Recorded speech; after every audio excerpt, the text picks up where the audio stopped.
మరి నో సాధ్వీమణి, నీ స్వామి కడనే బానిసీడుగా నుండవలసిన వాడు కావున మన కుర్రవాణి లోహితాస్సునిట్లు కాపాడుకుందువు కదా. మనకు నేటితో దురంతమైన వియోగము సంభవించినది.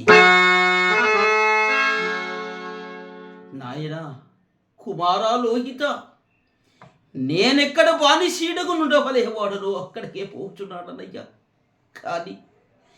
కానీ నీకు రావలసిన కష్టములా అయ్యా, నీకు రావలసిన కష్టములా ఇవి అయ్యా.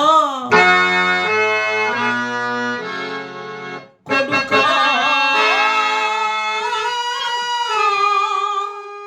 కష్టములన్నీ వచ్చినను నీకు నాకు ఆ కీడులందెడబాటు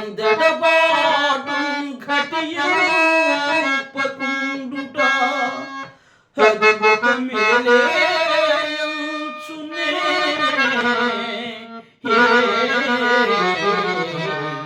సంతసపడి తింగాని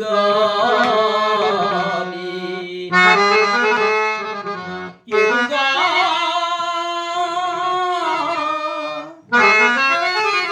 నేనెరుగా నిన్ను తెగను చూప హాసుగా లోహిత.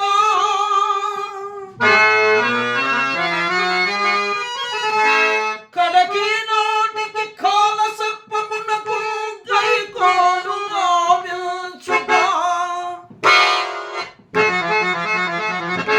అయ్యో, ఎంత దారుణమైన వాక్యమును పలికి తిని దేవి, ఎంత దారుణమైన వాక్యమును పలికి తిని.